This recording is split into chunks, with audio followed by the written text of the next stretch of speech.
What's up, guys? Today, I want to talk about some window switches. So I noticed on the higher trim trucks like the King Ranches, the Platinums, some of the fully loaded Lariats, the window switches have this auto, on both passenger, just on the front doors. And the problem with that is, you can see they have these really small plugs on both of them. And the reason that these are there is because the body control module actually controls the windows. Because on the newer trucks, you can hold, I think, the unlock button and the front windows roll down. So that means the body control module controls the windows. Versus our older trucks that run the big boy switches, like these big boy switches instead of these little guys. Because the older trucks get the power to the switch and then from the switch straight to the motor, versus these newer higher trucks don't operate like that. So what do you do? So I found some off like a 2011-12, like a base model XL truck, and I already got them ready to pop out. Just letting you know what I got them off of. And if you look, they got the big boy switches. Look at that. So basically, we're gonna get rid of these fancy switches because they're not gonna work for what we need for the old trucks. So the cool part about the driver one, I already got these ready to pop out because I wasn't trying to demonstrate that. So the cool part is the correct one just clicks right in. Let's see if we can get it in there. Yeah, boom! It clicks right in. You ain't got to modify nothing, and voila! Now it's just like a normal 7.3 or 6.0 switch now. Oh, I mean, besides the plug, you're gonna need a pigtail, but now we have the pigtail. So now what we have to do is cut and splice this in the old wiring or repin it. So this is pretty cool. So boom, that takes care of the drivers. So for the driver door, you need your pigtail and you need your correct switch. So boom, now with the driver panel done. Passenger one involves a little more, I think, if you want to do it correctly. So you got your auto, right? So you go ahead and pop that sucker out. Get it out the way. And then you need to find you a normal window switch, which I got off these XL ones. So basically, I don't want to run these XL ones. The peasant stuff, we don't want none of that. Get that out of here. So you got your fancy King Ranch ones.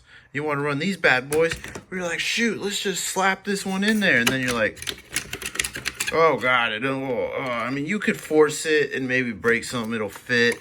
Let's see, if you look at it, you notice how the notch doesn't really line up. Like, it would line up right there, but it's not happening. And then plus it's fatter, or the switch is too skinny. Like, so if you line it up right there, I have like over an 1/8 inch gap on this side. So even if I get this in there, it's still going to be loose left and right because the auto switch is just fatter. I think you can tell. It's just by like a little bit. And then everything's opposite. So it's kind of hard to tell. But this auto one's too fat. The one we need is too skinny. So what do you do? So this is what I came up with. What I've done on previous trucks was I just put this one in there with some double-sided sticky tape or something, or glued it in. I never really liked the way I did it. I mean, that worked. I've never had a problem with any of my truck or any other truck I've done this on.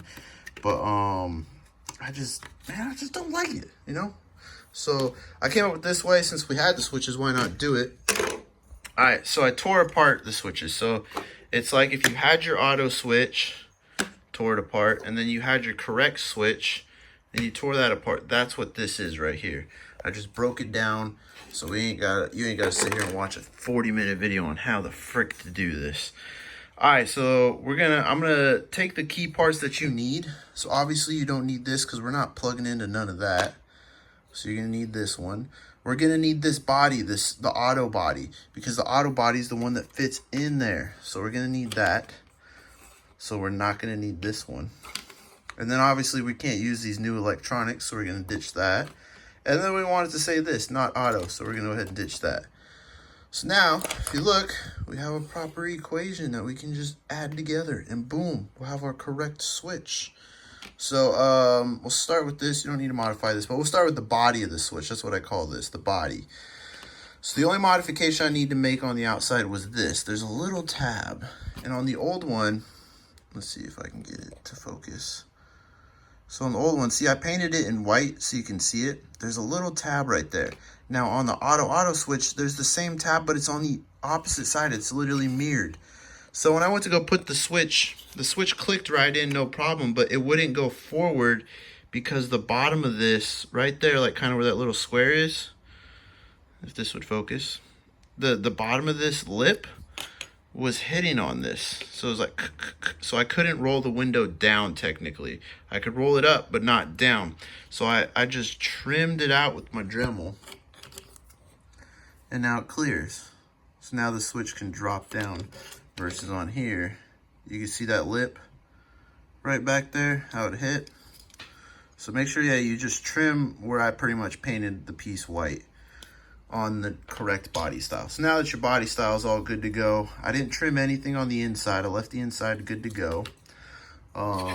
This little piece clicks right in. I didn't have to modify anything. So you could just take it. Yeah, let's see if I can do this. One-handed. Some of these parts you need two hands to put on. I'm not gonna lie. Come on, baby. Oh, there we go. See, it clicked in. So if you look in there, there's like, yeah, you can see a little hole, the little pin that where they click onto. So don't try to get a flathead in here and pop this off. Just take out the bottom part, take out the circuit board, and then you can get to those. And I just get a little flathead right there and I pull on that. That's what I do to get them off. So, and you don't have to change anything on this, or I meant like on the top part. If this would focus again, you don't need to switch out this white part. Rock that. It works just fine. And then since this is already a 6/7 switch, I don't have to switch the LED. But if you wanted to put a different color in here, now's your chance. So now that we got that done, I had to trim a couple things, because if we grab the old body and we go ahead and we take a look at them, let's see, do I have them facing the right way? Yeah. If you look, the little pins are mirrored. Everything's mirrored. These little slots, that's what I call them, like right here. This little piece going up and down. There's one in the middle there, one in the middle there. And the thing is, they're all offset too. And on the new switch, they're offset the opposite. So everything is just mirrored. I think Ford does that so you can't mistakenly put in the wrong switch in the wrong bezel for the wrong truck. So, you know, you can't take these out of an XL thinking you could slap them in a King Ranch and they work. Now, Ford designed it so you can't freak this up. So, with that being said, we're going to freak it up. All right, so now what I did to get the, since all those little pieces are mirrored, I didn't want to trim the body. I didn't like doing that because I want this to be able to go in and sit in there and not move really so much. So what I did was I just trimmed the circuit board. So you can see I took a paint marker and I just trimmed them out a little bit wider and trimmed them where they need to be. So instead of it sliding into this slot, now it slides into this slot. You know, instead of this slot, now it slides into that slot. So that's all we're doing, is just moving this around just a little bit. You just need to trim them a little bit. I mean, see, that's probably like a 1/16 of a trim I did with my Dremel real quick. And then I just made that one a lot wider. So now we can go ahead and take this. And then a good key to know which way it goes in. So see your LED? Your LED always goes to the front, because obviously it's got to light up. So now that you got that, grab this, go ahead and drop it in there so I can see what I'm doing. The camera's in my face. All right, boom, I think it's in there. Let me see. Oh, shit. Yeah. You hear it clicking? All right, I think we're good. So then I take the old plug, and then I just click it on. It doesn't really fit that well, but it does the job if you ask me. Let's see how I can do this one-handed. How hard it is to line up all these pins. Come on, baby. Come on. Come on. There we go. I got it. All right, so now click it in. Yeah, there's one. There's the other one. All right, so it clicked in and boom, you got down and then you got up. So that's why you trim that little white piece I was telling you about, because that piece would hit it. So you can see why I trimmed it. See if I get some better lighting on it. Yeah, right there. That's why I trim it, because before that lip was there and it wasn't allowing me to click all the way down to roll down the window. So, but with that drum, bloop, bloop, bloop, bloop, bloop, bloop. Hell yeah, and then take it up. Look at that, up, down, blah, blah, blah. So now we have a plug and play kind of thing going on. And then check this out, we just take this and then we ain't got to modify nothing, son. Boom, that's what I'm talking about, boy. What? Hell yeah, that's what I'm talking about. So the only thing that's weird about it, since the auto one is just so much wider than the correct one we need to use. When I put this piece in there, you can see it's sitting kind of weird. Let me see, there we go, got it clicked in. You can see like that pin didn't click in and that one didn't. If this would focus again. Come on. But this pin did and that one did. And I mean, it's holding it in. So like, I think I trust it. I mean, yeah, I trust that. So, that being said, I would just rock this. You know, I think it works. And the reason I would leave it like this is because if I need to service it or change something, we can always take it back. Versus if I wanted to get crazy, I could probably drop a pound of epoxy or hot glue in this thing and it'd be even better. But I think that's overkill. With that being said, I got this little thing set up. So then you got your new plug and boom. Let's see, is it lit up? Yeah, you can kind of see that. Hold on. See, get my hand over it. Yeah, boy. That's what I'm talking about. So, got that aqua sub. And then, the reason too I trust it, I mean, look at this. We got it on the plug. And I trust that.